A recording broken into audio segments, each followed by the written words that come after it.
Hey, it's Derek from Gold and Black Radio. If you haven't signed up for BetMGM yet, use bonus code ON3 and you'll get up to a $1,500 new player offer on your first wager with BetMGM, plus 50% off an annual subscription to the On3 College Sports Network. Here's how it works. Download the BetMGM app and sign up using bonus code ON3. Deposit at least $10 and place your first wager on any game. You'll receive up to $1,500 in bonus bets if your bet loses, and your code for a 50% off an annual subscription to the On3 College Sports Network in your BetMGM inbox once your first bet is placed. Just make sure you use that bonus code ON3 when you sign up. Make this sports season one for the history books. Make it legendary. See BetMGM.com for terms. 21 and over only. U.S. promotional offers not available in New York, Nevada, Ontario, or Puerto Rico. Gambling problem? Call 1-800-GAMBLER. First bet offer for new customers only, subject to eligibility requirements. Rewards are non-withdrawable bonus bets that expire in 7 days. In partnership with Kansas Crossing Casino and Hotel. Welcome to our February 28th edition of GoldandBlack.com Saturday Simulcast. Special show today, kind of a feature show today with special guest Pete Rush, who will talk about, and Pete may not be a household name to you as Purdue observers, but a longtime Lafayette resident and a true expert in the world of sports law. He has worked on litigated cases involving not only eligibility, but other issues when it comes to student athletes and how this wonderful world of college athletics is going to move forward. People have a great a bit of information and detail about what that will be. Also, we want to take a moment to remember the life of Rondale Moore. Of course, we were all shocked by that news last week of his passing. Truly one of the great players to ever play at Purdue, certainly a freshman All-American. And as I've said many times before, there were two sounds I heard, only two guys who could make this almost gasping sound by the Ross-Ade Stadium crowd when he touched the ball. Rondale Moore was one of them in 2018, and Leroy Keys, two guys that were very, very special when playing the game of college football. We're all saddened by the passing. We wish the best as possible to the family of Rondale Moore. So without further ado, and want to also obviously thank our sponsor, the Union Club Hotel, and a reminder too that you can subscribe to us on our YouTube, and don't forget to leave us a 5-star review if you are watching this or listening to this, I should say, on your favorite podcast platform. And while you're at it, consider becoming a member of GoldandBlack.com. Special offers there to become a member of our website. So thanks again to the Union Club Hotel for all they do for us. And we'll bring you Pete Rush in this extended interview coming right up. Well, we are welcomed by an esteemed guest, a long time. We've known each other for a long time because Pete Rush was a dynamic, super basketball player for Central Catholic. I'm starting. I got to butter you up this way. That you were far better. The problem was I never played against you much on the court because I sat on the bench and you played, obviously, for the Knights in my days at West Side. But we've known each other for a long time, and when we reconnected a couple weeks ago, this went on for hours. So that part's fun. But Pete's day job is a significant one and pertains to the world of not only Purdue sports but college athletics.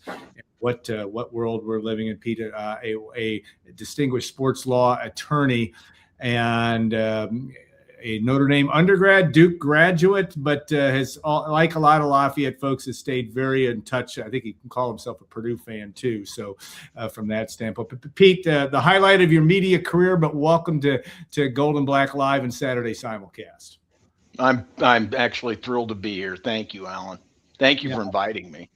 Well, let's get into it. It has come up with Oscar Cluff being one in the wonderful world of eligibility and whether that means anything anymore in today's college sports world. And Cluff's situation is interesting because he obviously it's possible that he could have another year of eligibility and play another year because of his role in junior college. But give us the Cliff Notes version of that and why that is becoming, or has been, from Diego Pavia on down, the Vanderbilt quarterback, a hot topic in the world of eligibility in college sports. Yeah, tracing back to the beginning, the NCAA has rules. They have rules, and they're trying to enforce them. And the rules are a contract. They are a contract between and among all the institutions. With regard to playing, they have what's known as the 5-year rule, which is you have 5 years to play for, with a redshirt year included in there. Then you have what they call the JUCO rule. Oscar's subject to the JUCO rule. The JUCO rule generally says if you play 2 years in JUCO, it counts towards the 5-year clock. So Oscar's dilemma is, it's probably too late now, but unless he can throw in an injury year, his clock is expired. Yeah. The reason this is a problem is a fundamental problem for the NCAA, in that their authority comes from a contract. Yeah. And it happens to be a contract between and among competitors. Yeah. So generally in the United States, when competitors get together to agree to control somebody else, whether it's the price of chicken, the price of hamburgers, sensational radio personalities like yourself, yeah, it's a problem. Yeah. It's a problem. And it's illegal. It's a Sherman antitrust violation. So within the last week, Oscar's gotten some bad news and some very good news. What do I mean by that? There was a ruling out of the Tennessee State Federal Court last week denying a football player another year of eligibility, failing to follow up on Pavia's case. However, yesterday, there was a case that is a groundbreaker for Oscar, and that's the Blythe decision out of Nevada. So in the Blythe case, the federal court looked at it and came to a completely different conclusion. Now, why? Why is this? The NCAA's comment was, this is just chaos. Cats and dogs are living together. We've got to stop this. Well, the problem is they can't. Yeah. The problem is they've got an illegal contract and they can't enforce it. And that's pretty much what the Blythe decision said. So it said all these rules are violations of what's called the Sherman Act. Yeah. The reason the Tennessee case came out the other way is the guy pleaded only the Tennessee Act. The Sherman Act is the federal act controlling the United States. So Oscar's got a very good decision there. And quite frankly, I think the right decision. So I'll stop there. Is that?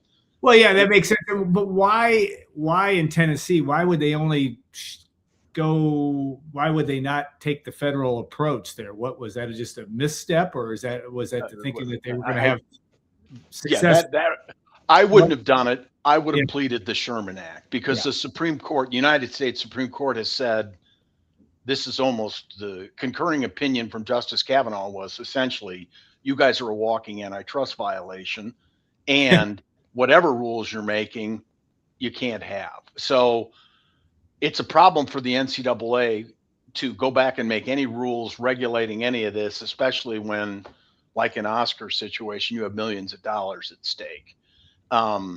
So the reason it's different is the Tennessee guy did not plead the Sherman Act, and the court makes that very clear in the first or second paragraph. If you read this Blythe decision, that judge's opinion is, oh, this is just wrong. This is wrong, which is echoing. And what Kavanaugh said was, there should be future challenges to these rules. We think this is an antitrust violation, not a ruling that it is, and not a prospective ruling, because a federal court can only rule on matters that are in front of it. But this is a justice signaling these don't have a long-term impact. All right, the Chambliss decision, of which I am not an expert, because he's not that I would be an expert if it was in Purdue's court, but another high-profile eligibility, and he's coming back. Tell us a little bit what you know about that, but also how that relates to Pavia, or does it at all? Because he didn't play junior college football, right? Before he went to Ole Miss. Or how does he get another year of eligibility? I'm not as familiar with the Chambliss case, and I can't say why that one got the ruling. But as I recall, I think he got that from the NCAA. Right.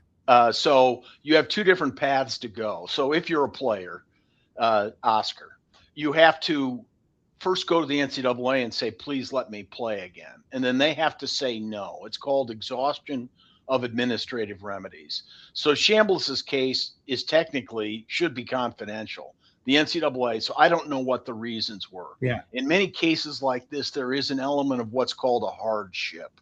So you create a picture, and I'm not saying it's not true, where Chambliss has encountered impossible situations, perhaps family sickness.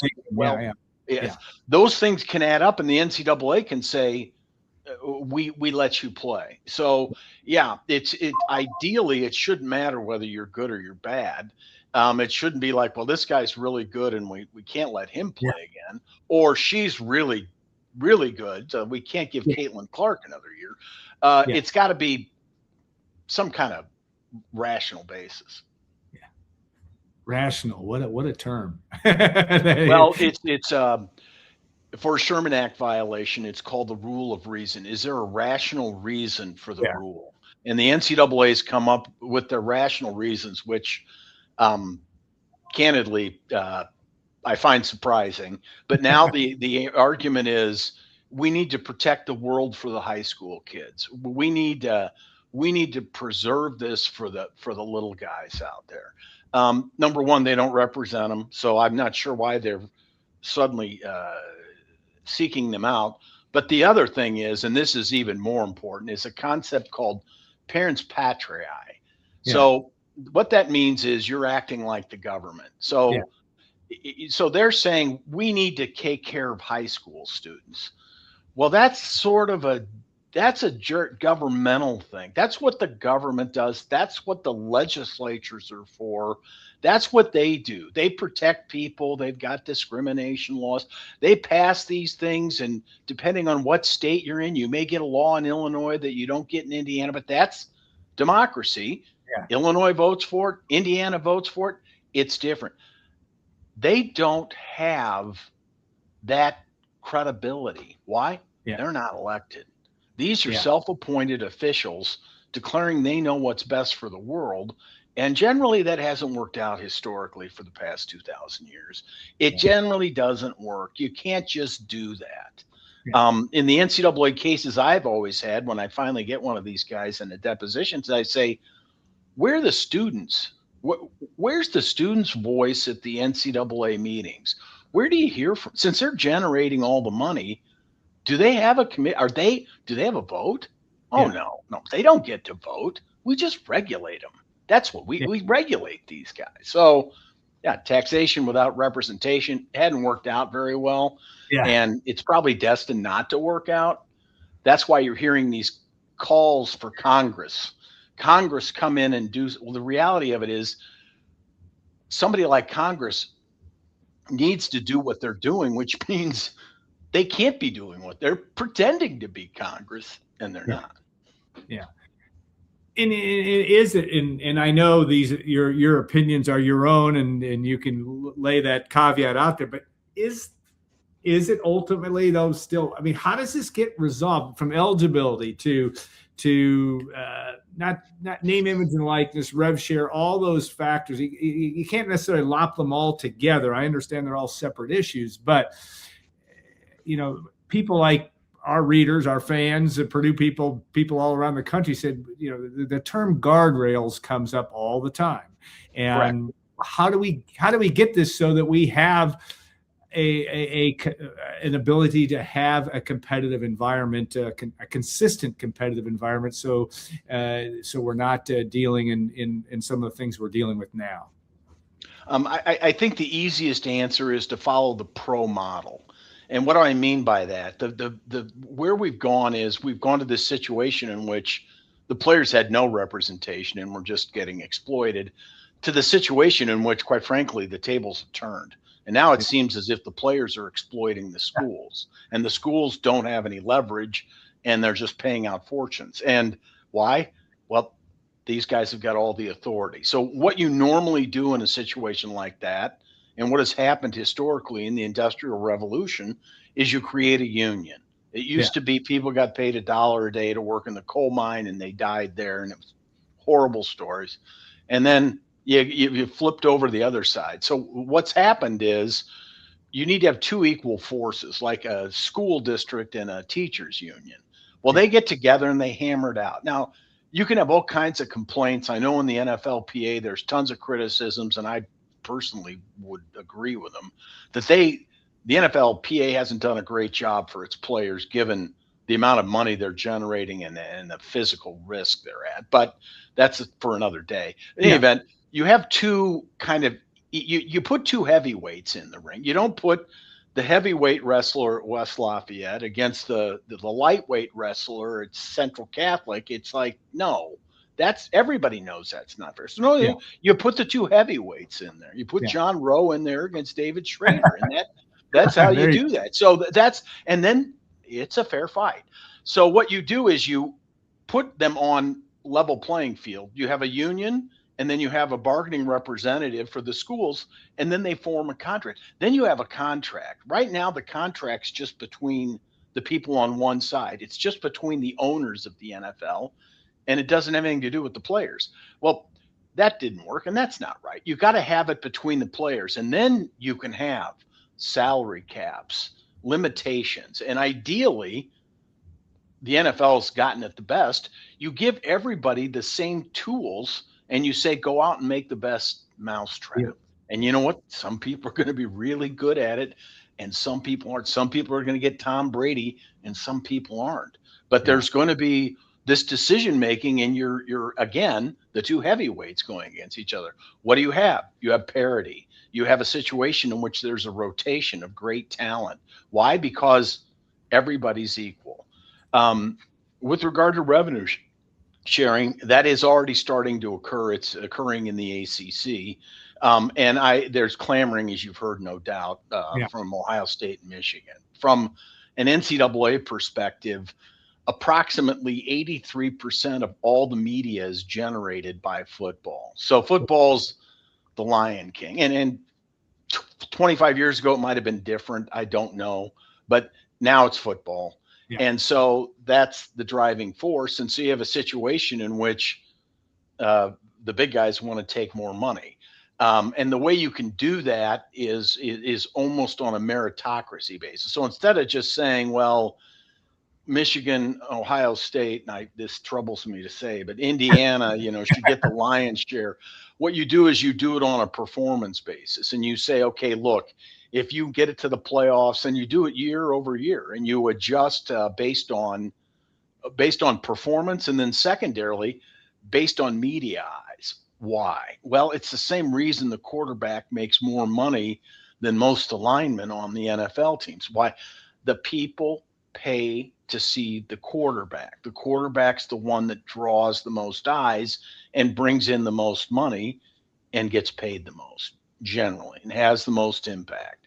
So generally you assess it and you say, well, is your product working? Are people watching Purdue football? Are people tuning in to see the games? And the SEC has got the lion's share of that. In the Southeast, it's even different within Florida. Yeah. They're more rabid in northern Florida than they are in southern Florida. Right. But that band, the Southeast, is very rabid. So when you look at the highest watched teams, in the top 10, I think 7 of them, maybe at least 6, are from the SEC. And then, Notre Dame creeps in there, and then Ohio State, maybe Michigan, but it's mainly them. So you have a situation in which it's kind of a performance metric with some guardrails. Yeah. How do we get to that, though? I mean, at the end of the day, how is it? And this is a situation where it appears that the NCAA, for example, is not real keen on the collective bargaining world. Maybe that's the wrong characterization, but I think from a college sports world needs to get to this and get to this quickly. How do you view that, and why is there pushback for it? And you hear things like, well, we don't, if we have collective bargaining or we make them employees, we can't afford to pay, smaller schools aren't going to be able to afford to pay Social Security and benefits and all these kinds of things. What's your take on all that?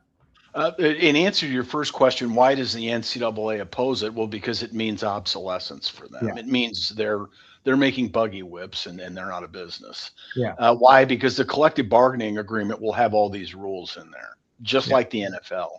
How many hours you can spend there, how much you get paid, how much you can practice, when the season starts, when the season ends, how much the guys on the taxi squad get. It covers everything, so you don't need the NCAA rule book, which means you don't need an office in Indianapolis. So that's bad. If you're working in the NCAA, bad. Hate it, bad. So how do you get there? Not everybody can afford it. That is a very true statement. Historically, what has happened?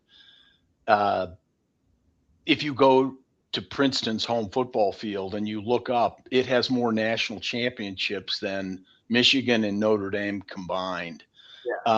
Why? Because from 1890 to 1930, the Ivy League dominated the sport. So what did they do? Like the University of Chicago, they decided to opt out. They opt out of the money world, and they concluded, and probably properly, that this sports thing was eating up the institution and devouring their mission. And so what they did is they just said, we're out, we're done. We're off the rat race, and we're going to play our little thing. We're not going to have scholarships. Kids are going to come here. We're going to do it the way it was in 1925 and just keep it that way. That can still be done. You can just take yourself out of the rat race. Now, so what naturally will happen will be economies, everything, capitalism in a capitalistic society. You're going to have division. So what you could do is you could have Division threes, no scholarships. Division twos, partial scholarships, no NIL. Division one, the full Monty. And maybe when you get to the full Monty, there's not as 120 teams in there anymore. Maybe there's only 65 or 70. So yes, the schools have to organize themselves. They can't just say, I'm helpless and Congress, please rescue me. I mean, I don't know if anybody's watching, but Congress can't even keep the government open. I don't think they're going to be able to devote the time and legislation to do this. So the schools need to step up. And yes, what it may end up is a super league. The schools that just want to go all in, they want to make it everything. They want to put the money in. They want to play for the national championship. And the other ones just want to be able to have a homecoming, have the alumni come in, maybe win the Division II title, something a lot less scaled down. So the natural progression would be you would see sort of a conglomeration of the top 50, 60 teams. And really, it's just the top 50 or 60 schools that are willing to spend that kind of money. So that's where you get to the Super League, which would make ultimate sense. But then they take over. You don't leave it to the vote of 462 members. The reason the NFL works well, because one person owns one vote for each institution in the NFL. And right now the Seahawks are in a problem because they're held in the trust. But they want to be able to pick up the phone and say, what's your answer? Yeah. What's your answer? Now, and the colleges, as you probably know, have been the masters of disaggregation forever. Even each school, and I've represented several of them, is their own universe with a different power structure. In some, the athletic director has it. In some, the football coach does. Right. In some, the president does. In some, it's vested with the board of trustees. And in some, the general counsel is. Yeah. So you've got 5 potential sources of power at a school, and some of them are political, believe it or not. I know it's hurtful to understand, but it is. So it's difficult to maneuver, and it leads to inertia. And that's what's gotten us into the place we're in, is inertia. It's like, well, if it's not broke, don't fix it. Why don't we just kick the can down the road another year and see how it goes? Well, I'm with you. I think the time has passed for that. They need action. They need real action. And the answer is, look at the NFL. There's so much money out there that can be made, and can be made in a realistic manner.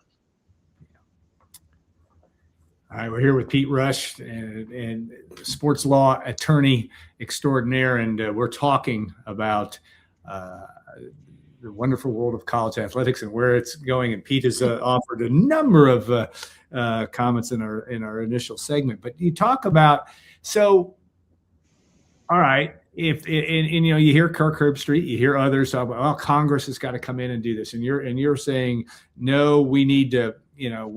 We being college athletics needs to collectively bargain and form its own entity to be able to solve this problem at the highest level. Does this only, in your view, pertain to football, or do you see that as totally a tie-off, and the rest of it could continue in NCAA world? How do you see that? It's not, nothing is forever. Yeah. But ideally, I think the simplest way to do it would be to create an all football super league. I think that would be the easiest way to hive it off and leave the other sports exactly in the system they're in. Now, they probably have to get some more rules and regulations, but the thing that's the elephant in the room is football. So you almost need to segregate it out, and you've got the BCS, and it's already a financial juggernaut. And you let them focus on that, and you let the teams, the 60 teams, go into that. And then I think you can leave much of the structure beneath it in place. Why? Because it's really hard, to take the softball team and with all this money getting sucked into football, you've seen it already, and it's just inevitable. Sports are going to get cut.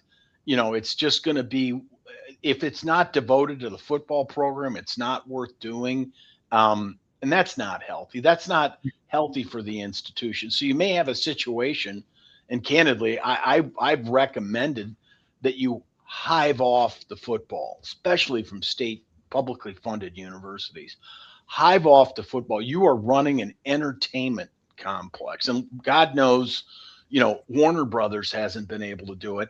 What makes you think a college, a board of this entity with the 5 heads is going to be able to run a great studio? It can't. It's not what they do. It's not what they're designed for. And the liability grows. So there would be an idea to almost farm it out to a professional organization and have them run the football, with the schools having their votes and all those things, and they can vote within the system. They can all create an LLC and put it in this entity out there. But if you can divorce the football away from the other sports, life can kind of go on the way it is. In other words, you can have your athletic director, you can have your scheduling, you can have your national championship in lacrosse and women's softball and fencing and all those things that people like, swimming, keep them, soccer, all of it. And you can promote all the other sports, and maybe it becomes more Ivy League-ish, and maybe it's, partial scholarships, and with the exception of men's basketball. And then if this works, maybe you go with men's and women's basketball and put them in a separate thing like that. But that would be I think a not readily, nothing's easy, but it's the most simplistic approach, because there are contracts to be negotiated, and we have different media outlets, and the NBA is able to do it. They've got these guys, and so's the NFL. You can watch some games on Prime, and then other games are on. So you can do this, but once you concentrate the power, you increase its bargaining ability. Why? Because it can deliver an Alabama-Georgia game every week. It can manufacture one so that you've got, Notre Dame and Ohio State and, Florida State and Miami. You get these, you could have a massive rivalry game every week. It could be quite a product, again, emulating the NFL, and then maybe figuring out who's on this week after we find out, hey, Indiana's got a football team. Maybe we put the Indiana game on.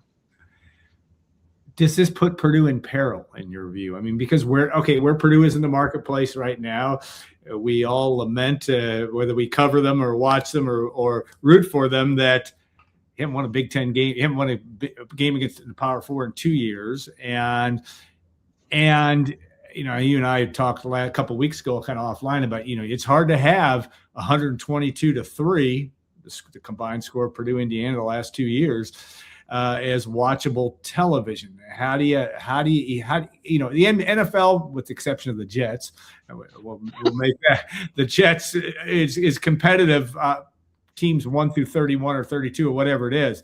How do you fix the right now where the Purdue and the Rutgers and the Marylands fit? Is there only room for 32 in the dance, in your view, or how do you see that breaking out? And yet these also are schools of higher higher education. So you're trying to tie all that together and make this work. Well, if you asked that question 3 years ago, that would have been Indiana. That would have been the amount we've lost to Purdue in the last 10 years, the number of I's versus the P's over the lifetime, yours and my lifetime. Yeah. You'd be like, oh my, this isn't a fair fight. Now they're national champs. So the message should be, things can change fast. So what you do is, I would be over-inclusive. Why? Because if you made this cut 3 years ago, there's no one in the world that would have put Indiana in the top 40 or 50. And within 3 years, it was able to build a national champion. Now, why? People are on equal footing now. And all of a sudden, Indiana, with the right decisions and the right building of a mousetrap and money, were able to build a team. And they did it. And they did it. Their average age was, as I understood, when they played the game, 24, which means that's 6 years of eligibility. So whatever NCAA thinks their rules are, they've got, a lot of the smart money's on the oldest teams these days, and that's what people bet. But in any event, so I would be over-inclusive. And if you can get this system of, is it doomed for Purdue? No, it shouldn't be doomed for Purdue. Why? I would think you would want all the major state universities in the conferences, in the system, in the tent. Now, the things that have been proposed before is like the Premier League, League in soccer. So talk about the NFL. Well, then you get to the Premier League. Well, what you do is, just like Ted Lasso, if you're on the cusp, you may fall out of it. And they used to do this in the Chicago Public League. They had a red division and a blue division. And if you were really good, you're in the red division. If you fell out, you were in the blue division. But if you keep winning the blue division, you hop up and the guys in the lower division come down. You get to the Premier League. So you can climb and you can win the league. And the carrot is, I get into the big league. So my thinking would be, if you do this and then create equal resources, because the real danger in this system is what I understand to be happening, maybe happening, or maybe it's just rumor, in Stanford. Luck is out there raising money for Stanford. And if you get enough billionaires together, they can create a fund, an evergreen fund, that can last forever and can arm your nation with the best missiles out there. So this is self-defense for the schools. So I would include them. If you cut this thing right now and said today, top 100 football programs, that's a bad day for Purdue. I agree with that. But 3 years from now, it might not be.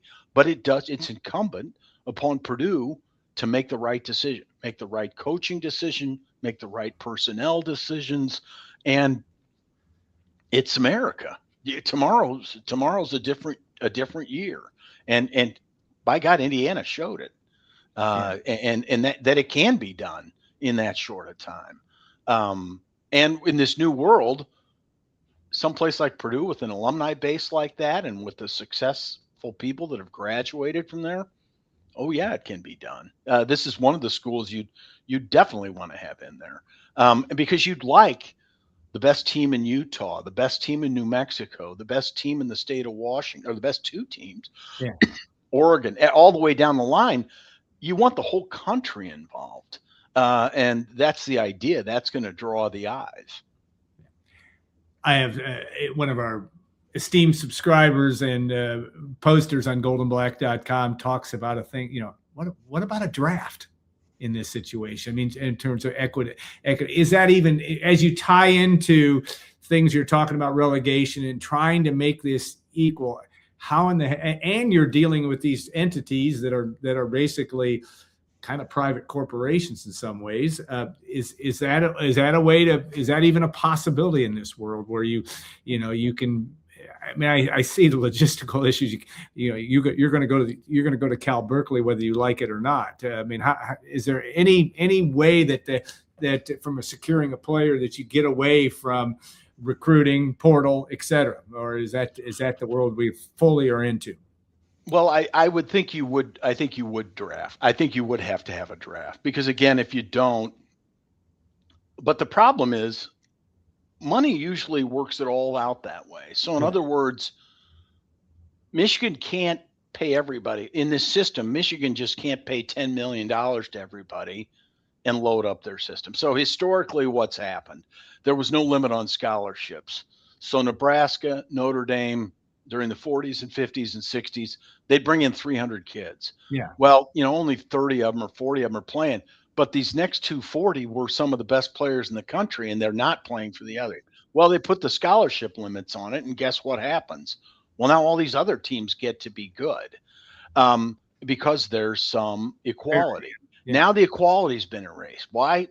Highest bidder, LA Dodgers, New York Yankees. You can see it every year. You don't want that. I don't think you want that. That's good for the sport. So yes, you would have a draft. Now, what about the kid that doesn't want to do it? You can have the Ivy League. You can opt out. The kid that wants to go play at Cal Berkeley, I understand that, but I think what you would do is you would enter the draft. In other words, I'd say I'm Alan Karpik, I'm at West Lafayette, and I want to go into the draft. Well, you understand what that means, Mr. Karpik? What? Means, if you you're not John Elway, pal. So if you get drafted by, the Jets, that's where you're going. And the answer is, for $4 million, I'll go anywhere. So yes, I opt in for that, but that's where the agreement comes in. You're agreeing to that. Case in point, Duke quarterback signs an NIL, supposedly ironclad. He goes to Miami. Duke tries to sue the quarterback to make him stay at the university. Dumb, wrong. You can't force somebody. You can't. That's indentured servitude. You can't stop the guy from going to work for another. So they settled that case. Yeah. But the answer is, I'm sure they just got some money. Some money changed hands. So the player would agree up front, and it would be an enforceable contract. The contract would be and if Karpik says, I'm not playing for the Jets, I'm only playing for the Colts, I don't care what they say. We're like, that's great, Alan, but guess what? You're going to be going playing in the European League because we're not having you. So, yeah, you would do that, and yes, you would have a draft, but the reality of it is, like the NFL, you only have so much money. So how much money are you going to give Karpik? Well, we kind of want Rush too, because he's a pretty good receiver. So I can't give it all to Karpik, then we don't have anything for him. So you got to figure out how much you're going to pay. Because of that, the price supply and demand goes into effect. And again, if you don't have unlimited money, you can't just keep buying Rolls Royces. Yeah. You can only get one Rolls Royce, and then everything else has got to be a VW or something. But that makes it competitive, and you better hope the Rolls Royce you got is good. Yes, I think you would have to have some control. But the reality of it is the athletes will control, because let's take Stanford. If you give everybody $50 million and Stanford says they really want the two of us and they're giving us $10 million, well, they've only got $30 million left. And, Dave Rogers thinks he's just as good as we are. So he's like, hey, I'm worth $10 million. They say, you know what? We've already got Karpik and Rush.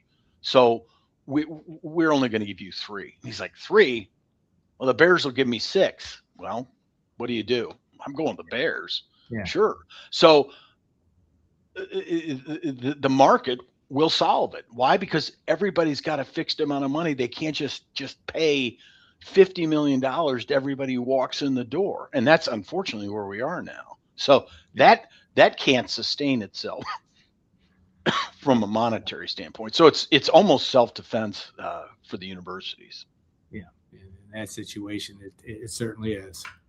Still with Pete Rush here, and what engaging conversation. If you paid attention to the first 30 plus minutes of this, you've learned a lot, at least from Pete's perspective, and how this wonderful world of college athletics is trying to find its way through. And you were involved in your earlier professional days in a very famous case with Northwestern running back Darnell Autry, and it was kind of, to me, and only knowing a little, kind of still just an indication of where things were and how we continued, we being college athletics, to go down a road that eventually was going to hit a wall, and it did. But talk about that, rehash that case, but also just how the heck did we really get here, and not say who's to blame, but again, as we work through it, how do both sides become friends again and make this work? Okay, so Darnell Autry. Darnell Autry was a tailback for Northwestern. Northwestern, like Indiana, had been dormant. Their fans wore paper bags over their heads. The students wore paper bags because they lost, I think, 29 consecutive NCAA games. So they suddenly get good. Now, the mantra for the NCAA for the last 60 years has been student athletes, and you're supposed to be a student first and an athlete second. Apparently, as I understand this, I'll do this for you, Alan.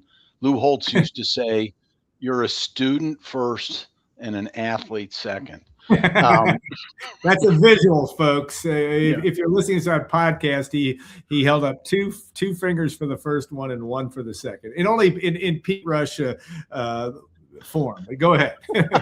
All right. So in any event, student athlete, and that was the way they did it, and it was that there wasn't really any money in it. This was just done for the pennants and the homecomings, and then television came along. Well, what does that mean? Well, television started to televise this stuff, and it got pretty popular. So the money started coming in. So they had a rule in the NCAA back in Darnell's age that Darnell Autry, and this is like 96. And the rule was, we own NCAA in the rule book. We own every image of the players that there can be. Any image of the players is owned by the NCAA. So Darnell Autry was this tailback, and he was very good. And out of the blue, Northwestern arose, and he became on the cover of Sports Illustrated when there was one, the real deal. He's playing Penn State, and they beat Penn State. They beat Notre Dame. They beat a lot of people, and they beat everybody. So it was Cinderella story, just like this year. And he was their Fernando Mendoza. So he was the guy. And so an associate came to me and said, would you sue the NCAA? And I said, well, yeah, if the right case came along. And she said, well, my brother's got a roommate that might have a claim. So I just said, sure, have him come down. And this is after they'd been to the Rose Bowl, and this guy was on the Sports Illustrated. I thought there was some kind of claim. She said, well, he's a theater major, and he can't do something because he's on the football team. I said, okay, bring him in. Well, it turns out it's Darnell Autry, and he was a theater major, and he'd been offered a part in a movie over the summer to be filmed in Italy with Stanley Tucci, an Omen remake. And he'd been offered this subsequent due to his exposure as the player that he was. It was being made by a guy named Bindley Western, who graduated from Northwestern, making the movie in Italy. So he couldn't do it. So the Northwestern appealed. They said no. And there's a rule in there that says, we own your image. And so they brought, Darnell came in. I'm like, you gotta be kidding me. And I said, oh, absolutely. So we filed a complaint based on a very simple proposition that Darnell Autry can't be a student, i.e. a theater major, because he's an athlete. In other words, if any other theater major anywhere would be able to take this part, have a starring role, and become Taylor Swift if they wanted to, but he didn't own his own image, and it wasn't even his image in a football. So it was really ridiculous. But the reason the NCAA had the rule is they wanted to control all the television rights and make sure that people weren't selling, pirate copies of games and things like that. So that's why the rules of it. So we sued, we won. They amended the rule, and they called it the Darnell Autry rule. He got to go. And it was a great story. And so it was fascinating. In any event, it was literally, I knew from looking at the NLI deals, National Letter of Intents, Yeah. that the student athletes between the grant and aid and the National Letter of Intent do not sign over their image. Yeah. And so you do not sign your image over. So the university, I mean, the NCAA didn't own it. They still don't own it. Yeah. The image is your own. And the same case, I had a similar case, but this was the first one, and we sued and we won, and he got to do the part, and they amended it. Then I had a second case, Jeremy Bloom, who was a famous mogul skier.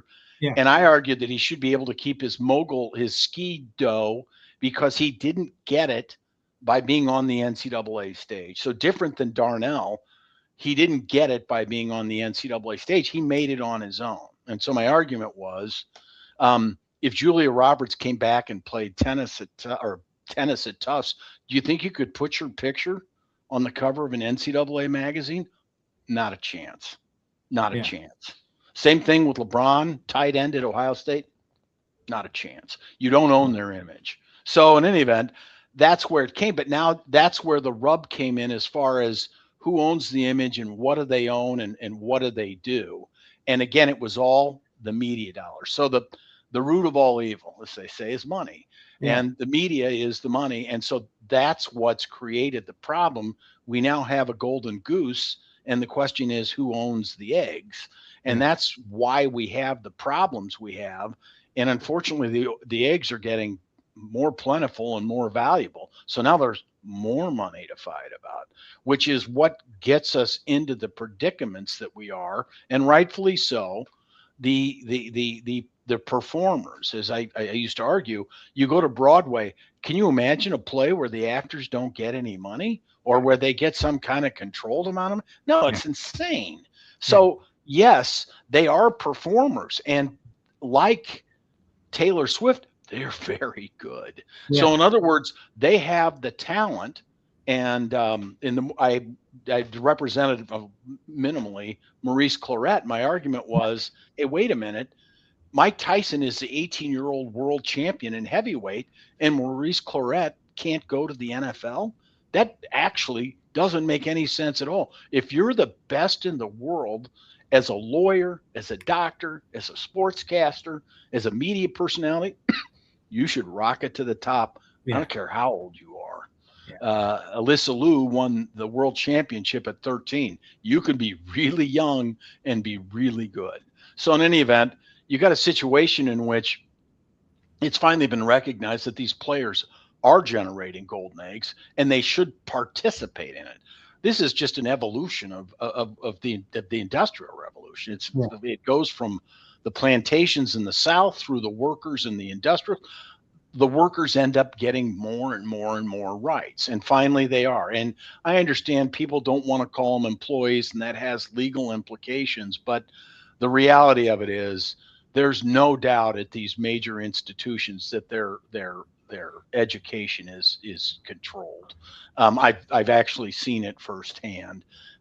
You have to be in the film room with this, and this is in March for football. You have to be in the film room at 6 a.m. You can only take classes from 10 to noon, and then you got to be back there. You're spending 7 or 8 hours a day every day on the sports, and it's generating a lot of money. So in any other context, I'm offering my labor and somebody's profiting from it.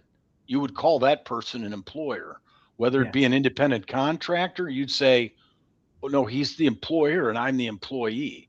So this gets us more to where that is. And ideally, again, you don't want the university bringing on 3,000 new employees. But if you have a collective bargaining agreement, nobody says that Aaron Rodgers is an employee of the Pittsburgh Steelers. Yeah. Nobody thinks that. And not for a second do they think that, because he's not.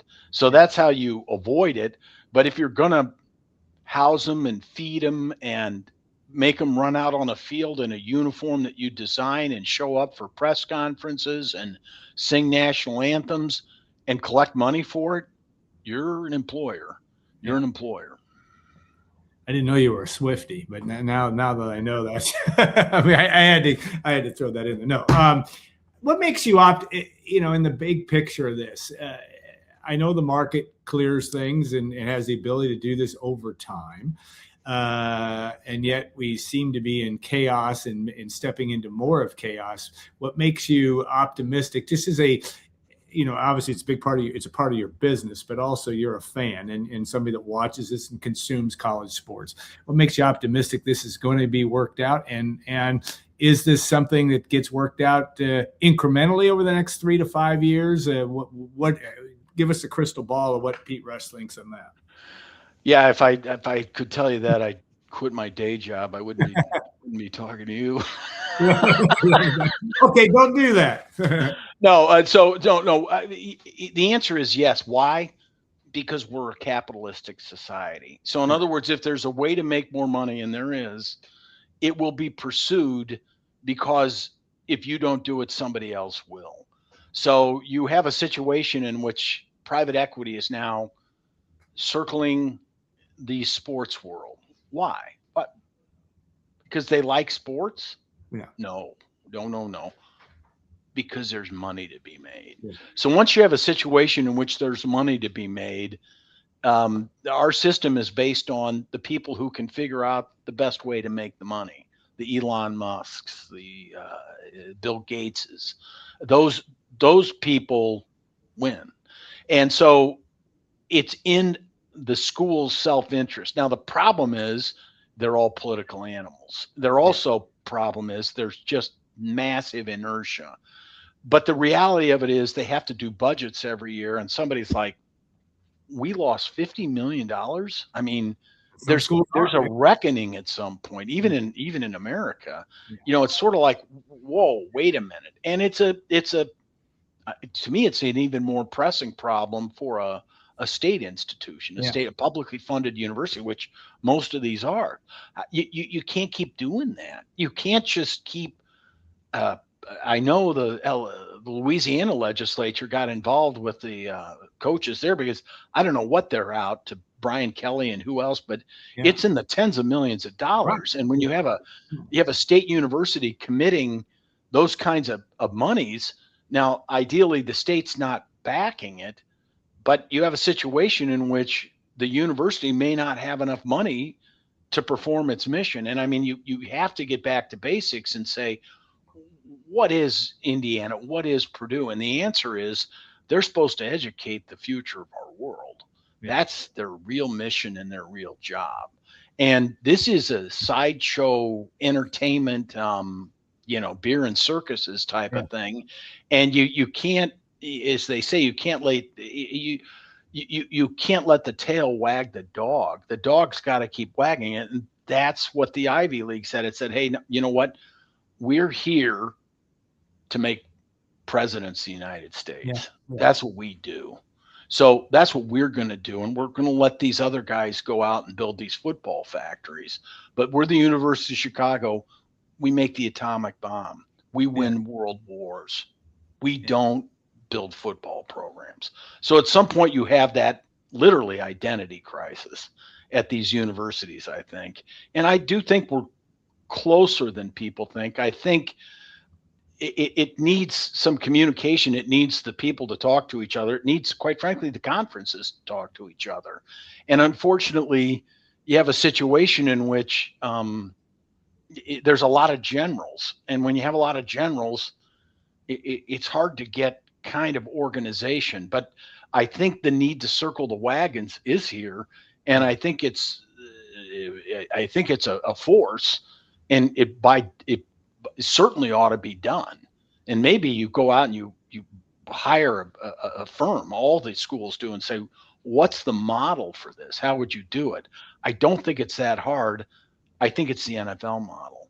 And I think you put all this stuff in a contract, and that's the simplest approach. And frankly, you don't have to reinvent the wheel. You mentioned Beer and Circus. Murray Sperber's book of 2002, a great read, and he, of course, he's a Purdue graduate IU professor that used to take on Bob Knight every now and then on CNN. But if you want to read an interesting book of looking at what the future of a lot of this was back then, and you lived it, Pete. But I think that book was written in 2002. Really good read and fun to read from that standpoint. All right, I have to ask you a little basketball because you watch it, and you watch one of your alma maters, Duke, beat Michigan. Purdue took it on the chin pretty good from Michigan last week. There's a lot of talent in the top 16 teams in the NCAA this year. And you're a follower of not only personalities in basketball, but does Purdue have a chance? Yes, it has a chance. I'll answer that rhetorically. But where do you see this? It's really going to be an interesting tournament this year. And Purdue, I think, is in the thick of it, but Michigan and Duke may be at the very top. I agree. They may be. They have the best talent, but if Purdue plays defense the way it played defense on last Friday night, I can tell you I would not want to play them. I would not want to play them. There weren't many free shots there for anybody. Now, that may have been inspired. It may have been a home game, but you have a situation where you've got really good senior leadership and you've had them in the big moments. So I would never bet against them. Painter's shown that he's been able to put these teams together, and what happens in the season, it can go up and down. Yes, people have the talent. I was sure Duke was going to win last year. I never would have predicted Florida was going to win, and they did. So, you need to keep at it. But if they play defense like that, Indiana was exhausted. They were exhausted. If you do that to Michigan, I can tell you, when somebody guards you like that, it is very hard. It's easy to get discouraged. Now, can you keep the energy up? Can you keep the attitude up? Yeah, you can, and you only need 6 games. So you probably only need 4 games, actually, but maybe 5. If they can stay in the top 7 and get a 2 seed, get a good draw, honestly, yes, I would never count them out. Isn't it a funny correlation? And you knew that from your basketball days. There was not a 3-pointer when you played and then when I played, but we thought there was. We liked it. We always were ABA fans because we always wanted to shoot that thing. But you think about that Michigan 9 for 14 from 3 against Purdue, and then what they were against Duke. Duke did a good job defensively as well. It comes down to making shots too, defend and being able to defend. And there have been times when Purdue has had to have been pretty good at that. It's going to be interesting, be a lot of fun to watch. And that, I guess, is the crux of this conversation, of which you've now signed up for an annual visit here, whether you like it or not. So, though we'll need to negotiate your hourly rate. But that's right. I've got a union. I know it's a profit game, but. It's going to be an interesting tournament, and there's going to be a lot of fun things to watch down the stretch, and that ultimately is why I think in the crux of what you're saying, there's so much interest in football, and also in keeping men's basketball, women's basketball, and the Caitlin Clark effect, all those things going that.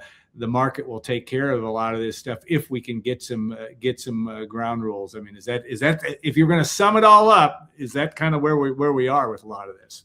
Yeah, and the hard part is for the universities to give up some control. They're used to just being the masters of their domain, and you see it with the athletic directors. It used to be the former All-American is your athletic director, and he or she's glad handing people, and it's sort of George King, and now he's got an MBA from Harvard. That's why we want him. So it is a matter of the universities ceding a little authority, and it's sort of antithetical to the boards of trustees who are old diehard Purdue people.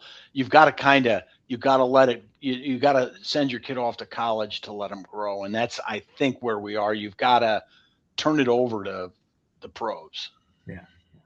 Interesting and well said. Pete, thanks so much for your time, and great stuff. And I think it will help. I think it'll help some of our readers and those that want to pay attention to this long enough and listen to what you have to say, that there is hope for all this. This is a turbulent time. We get all that, but you hope that at the end of the day, Ross-Ade Stadium will still be full, and there'll be interest with all that down the road. But Pete, thanks again, and we appreciate it so much. Alan, thanks for having me. I want to thank Pete for all the time he spent with us. Really interesting interview, and we appreciate him. Want to thank the Union Club Hotel for its long-term sponsorship of us. Boiler Up Bar, 811 Bistro, Leaps Coffee, all places you can visit when you're at the Union on campus. Also, the Boiler House Prime Restaurant at the Pete Dye Clubhouse, truly a gem that's come to the Lafayette area here, West Lafayette area in the last year, and we appreciate all that they do. And as a reminder, next week on GoldandBlack.com Saturday Simulcast, we will have an extended interview with David Hummels, who's Purdue Daniels School professor, an economist that will talk about the world of college athletics fundraising and financing, I should say. And then, of course, we'll also be highlighting Purdue's Senior Day as Purdue takes on Wisconsin on March the 7th, as we say goodbye to, we're going to be an emotional one, I'm sure, for a lot of folks, Braden Smith and Trey Kaufman-Wren and Fletcher Lawyer. So we'll look forward to that next week. So in the meantime, have a great rest of your week. And we appreciate you taking the time to join us on GoldandBlack.com Saturday Simulcast.